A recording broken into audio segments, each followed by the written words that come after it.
le temps d'enterrement. Et oui, chacun ses méthodes. J'avoue que n'étant que piètre philosophe, le sens de la vie, comme disent en général beaucoup de monde qui se prétendent grands penseurs, qui veulent se donner un air, ça ne m'a jamais trop atteint. Par contre, il se trouve que je suis né dans une famille d'historiens. Alors, quelque part, le sens de la mort, c'était tout de suite un petit peu plus fascinant.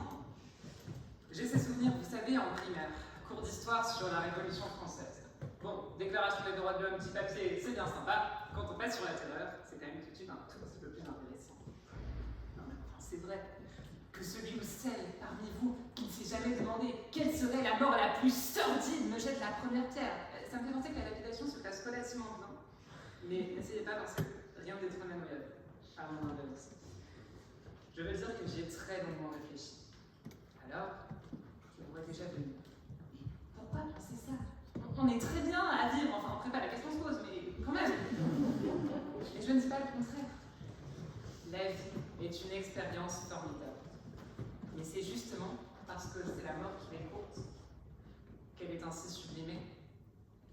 Et il semblerait que nous, hommes occidentaux, soyons donc tout particulièrement prompts à éloigner la mort, à la masquer, voire à la rendre complètement invisible.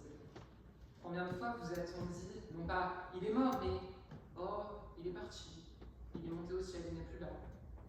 Alors si ces quelques formules emportent certes une atténuation d'un choc qui est tout à fait légitime, on ne veut pas brutaliser quelqu'un, elles s'inscrivent à mon sens dans une tendance plus générale qui vise à invisibiliser la réalité de ce qu'est la mort. Et l'ennui, c'est lorsqu'on oublie complètement. Lorsqu'on oublie complètement ce qu'est la mort, lorsqu'on ne sait même plus exactement ce que c'est, alors on contrevient peut-être à l'un des principes les plus naturels qui soient. Dame Nature, et je persiste à croire en son existence, nous a donné au moins une bonne raison de vivre. Nous ne vivrons plus un jour. Oublier cela, c'est oublier la vie quelque part. Oublier cela, c'est oublier qui nous sommes, des êtres humains. Alors, s'il est vrai qu'il peut être tout à fait légitime de contrer ce qui nous a semblé naturel, bien que vous remarquerez que pendant très longtemps, de très nombreuses constructions contre lesquelles, ou en faveur desquelles on opposait l'argument de naturel, le racisme, l'homophobie, l'antisémitisme. Non mais enfin oui, c'est vrai, un homme c'est avec une femme et ça fait des enfants, c'est la loi de la nature.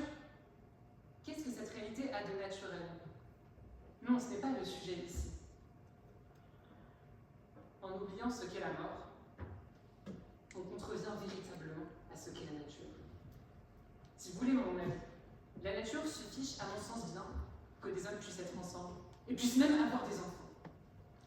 Ce dont elle se ficherait moins, si tant est qu'elle soit là, c'est qu'on oublie les limites qu'elle-même nous a données, qu'on oublie notre raison même de vivre. Et de plus, des hommes et des femmes qui oublient la mort, qui oublient cette si fragile précarité qu'est la vie, entraînent avec eux d'autres personnes qui n'ont, par exemple, rien demandé. Prenez, je ne sais plus ce qu'est la mort. Elle n'est pas importante à mes yeux. C'est limite si je ne savais pas ce que c'est. Alors, quel problème verrais-je en tant que grand patron à délocaliser mes lignes de production dans un pays où je sais que les conditions de travail sont meurtrières? Parce que des gens pourraient mourir. Cette simplicité me ferait reculer d'effroi. Et puis, quel serait le risque alors à prendre le volant alcoolisé aux côtés de 3 personnes? Oui, c'est vrai, au pire je pourrais mourir. Dans ce monde idéal, jamais ces situations n'arriveraient.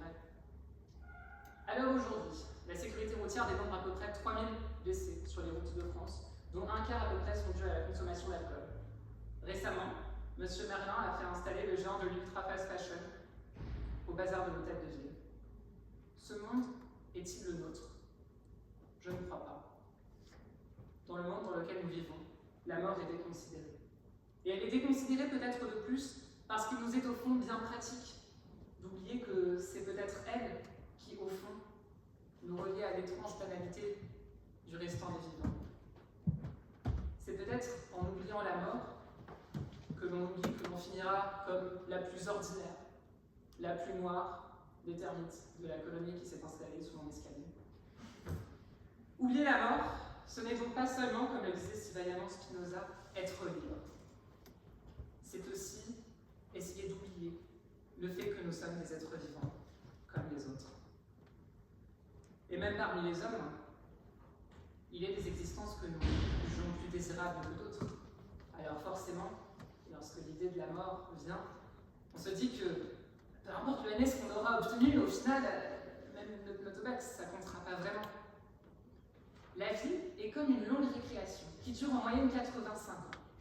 La mort, c'est ce coup de sifflet ou cette cloche qui sonne, pour les plus vieux d'entre vous.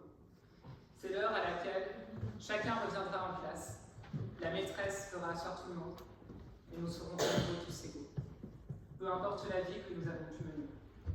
Dans cette si longue récréation où, paradoxalement, en voulant ne plus y penser, on fait tout en fonction de la mort. Quand on y réfléchit bien, n'y a-t-il pas un seul de nos gestes qui n'est pas guidé par la pensée qu'il faut le faire, car après, ce sera trop tard. Il faut réussir, il faut obtenir une bonne école, il faut gagner de l'argent. Parce qu'on ne pourra plus, d'ici quelques dizaines d'années. Il ne faut pas passer à côté de cette vie. Considérez donc, enfin, qu'on aurait tort, finalement, dans ce monde où la mort semble si déconsidérée, de la diaboliser à ce point. Je pense qu'en ce sens, on peut être relativement stoïque et se dire qu'après tout, ça doit quand même être chose très agréable. Elle n'est là que lorsque nous-mêmes n'existons plus, et du moment que nous sommes là, elle n'existe pas encore. Pensée un petit peu simple, me direz-vous, je la trouve néanmoins très efficace. Alors bien sûr, avoir conscience de la mort ne veut pas dire nous empoisonner notre existence. Au contraire, c'est cette conscience qui doit nous permettre de vivre au mieux. Et puisque la mort c'est si agréable, voire même le meilleur moment de la vie selon certains, alors autant la garder pour la fin. Je vous remercie.